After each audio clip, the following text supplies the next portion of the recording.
Oiê, vamos falar de Quincas Borba? Sejam muito bem-vindos a mais um vídeo, a mais uma explicação. E no vídeo de hoje, para você que talvez more numa caverna e nunca tenha ouvido falar sobre Quincas Borba, eu vou falar sobre para você 5 coisas que você tem que saber antes de você ler, na minha opinião. Tem muitas coisas que eu acho que são interessantes de saber antes de ler, mas eu acho que essas são as mais importantes para você poder saber antes de começar a ler. Quincas Borba é uma obra que tinha sido publicada em um folhetim pelo próprio Machado de Assis, então era ser publicado semanalmente os capítulos ao longo dos anos que a gente tinha dessa publicação.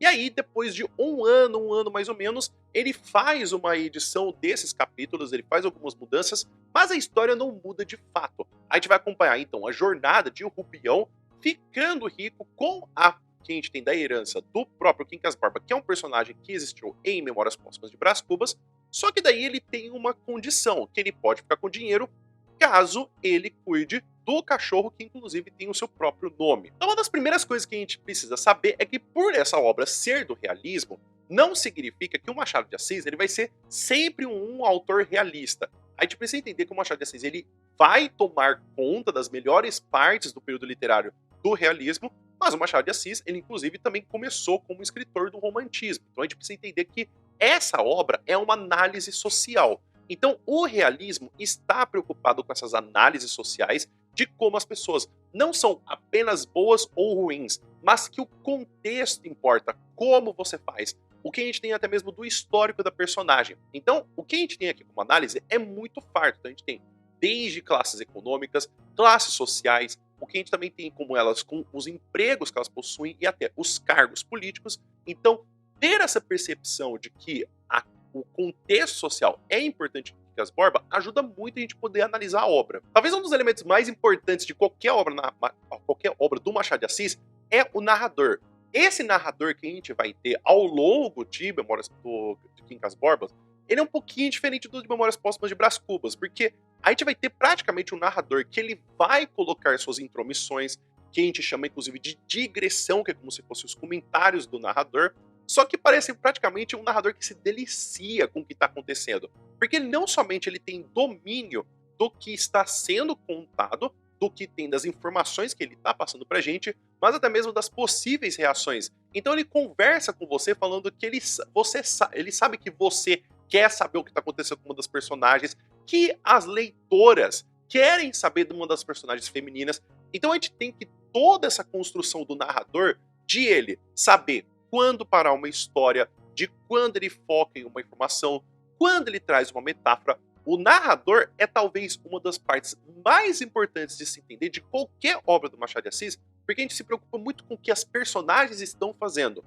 Narrador em obra de Machado de Assis precisa ser analisado e prestar atenção também. A terceira coisa é que, por a gente estar muito acostumado e talvez ser um problema de que quando a gente vai estudar o realismo, a gente acabou de passar de momentos literários que a gente tinha a protagonista como uma personagem que ou é um herói ou é virtuoso. A gente precisa entender que o Rubião é um canalha. O Rubião é uma pessoa que era um professor, só que ele não era um professor tão bom assim, foi cuidar de um cara mais velho porque a irmã se apaixonou e ele ficou pensando que ele poderia ganhar alguma grana dessa morte. Só que ele não achou que ele ia receber toda a herança. Só que isso não deixa também de mostrar que já no primeiro capítulo, que ele fica pensando que fosse a irmã dele não ter morrido e que não fosse o próprio Quincas Barba ter morrido, ele não estaria ali na frente. Então, ele dá graças a Deus que teve essa morte, que teve essas desventuras. Ou seja, ele está se deliciando pelo fato de que 2 pessoas morreram.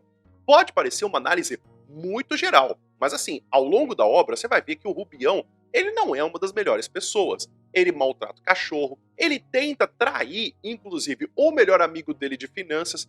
Então, assim, o Rubião não é a melhor pessoa, mas a gente precisa entender, assim como eu falei antes, que a obra explica-se muito pelo contexto. O Rubião é um pobretão que nunca achou que ele ia ter dinheiro. Agora que ele não tem mais nenhum tipo de amarra social. Inclusive, uma das coisas mais importantes também que a gente tem nessa obra é um deboche dos ismos da época. A gente tem que o humanitismo dentro da obra se explica com uma forma de comportamento que o Humanitas é uma figura que ela rege o universo e a energia, que ela tem fome e tudo vai se consumindo. Só que isso é o quê? é uma simplificação do que muitas teorias tinham de tentar explicar o funcionamento das sociedades. Então o humanitismo, ele só funciona para as pessoas que acreditam nele. Por exemplo, o Quincas Borba era um cara muito rico. Por ele ser muito rico, as teorias que ele construía eram teorias que serviam apenas para ele. Inclusive, o próprio Rubião só começa a entender a teoria do humanitismo quando ele fica rico. Então, é uma teoria que beneficia quem acredita nela. Então, esse o problema.